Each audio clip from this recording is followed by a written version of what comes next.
After 2 years of promises, they gave my promotion to the worst person on the team, so I left and let them sink. I've been at my company as a graphic designer in the marketing department for around 3 to 4 years. When I started, it was just 3 of us in the team, including a team lead I respected deeply. The team was small, but I loved the creative challenges and working closely with my co-workers. As our team grew, I quickly stood out as one of the most dedicated and fastest designers. I trained every new hire, led projects, delivered presentations, and even organized workshops for the team.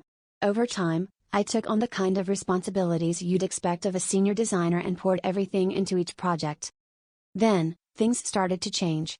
My team lead left, which meant even more responsibilities landed on my plate as we had no replacement for over a year.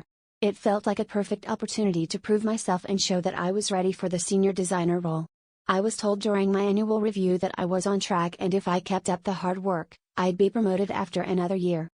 But that's when I saw something that made my stomach drop. A newer coworker, a notoriously lazy, toxic type, had just been promoted to senior designer.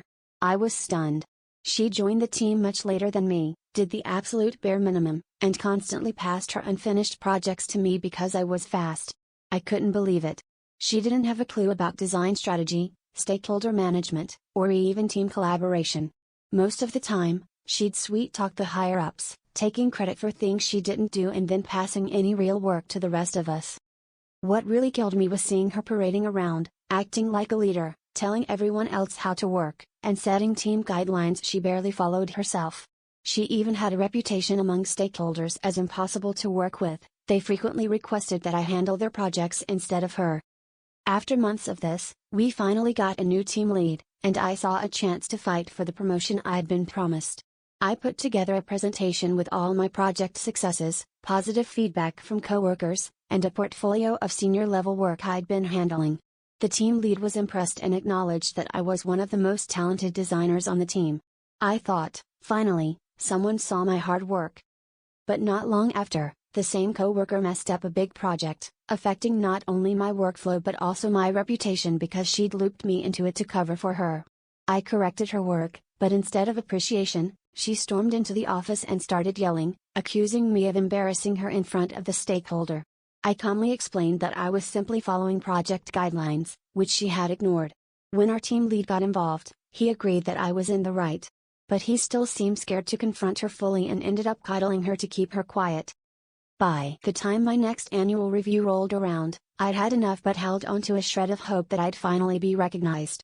Instead, my team lead gave me a 3-star rating out 5 and told me I should be more present.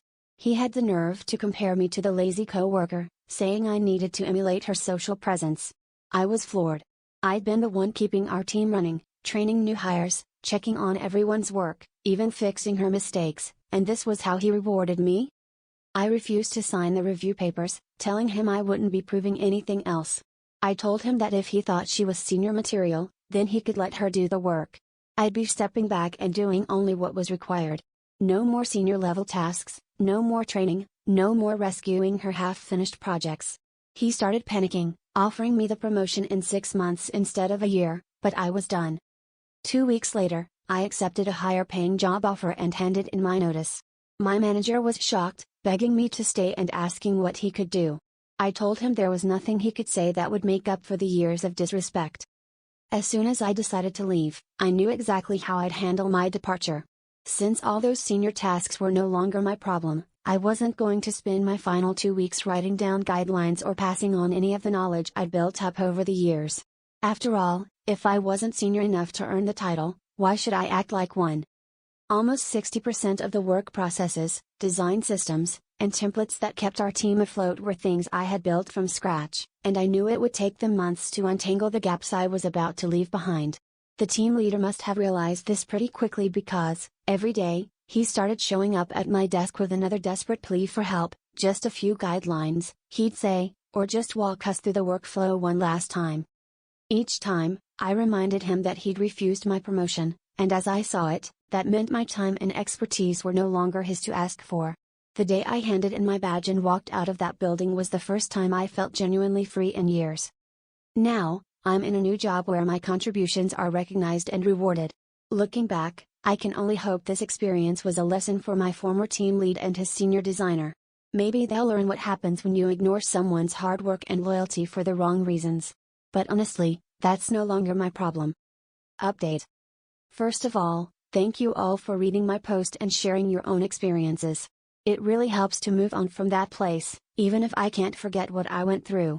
It's shocking to see how many people have dealt with the same thing.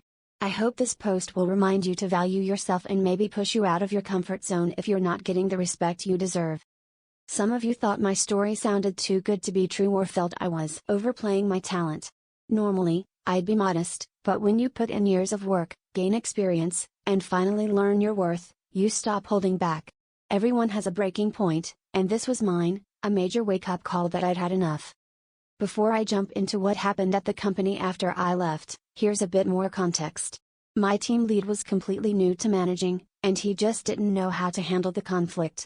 As for my lazy coworker, I get why some of you might think she slept her way to the promotion, but that wasn't it.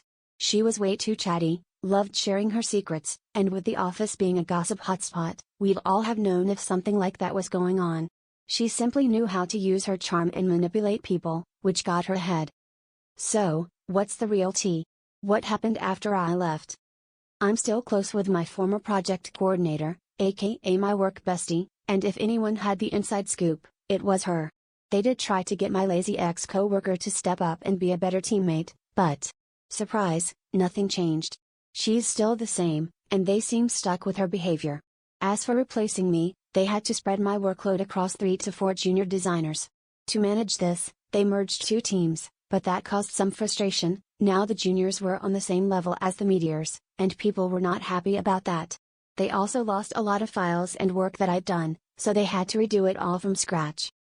In the end, nothing major happened to the company, but they're still struggling to deal with my lazy ex-coworker, who's managed to shove her responsibilities onto the juniors. So, a win-win for her, I guess. Lesson learned: everyone is replaceable, but it's essential to know your worth. I absolutely love my new workplace. I'm working with my amazing old team lead who left before this mess. My hard work is recognized and appreciated. And the best part? We don't have junior or senior titles here. We're all equal as graphic designers, and it's refreshing.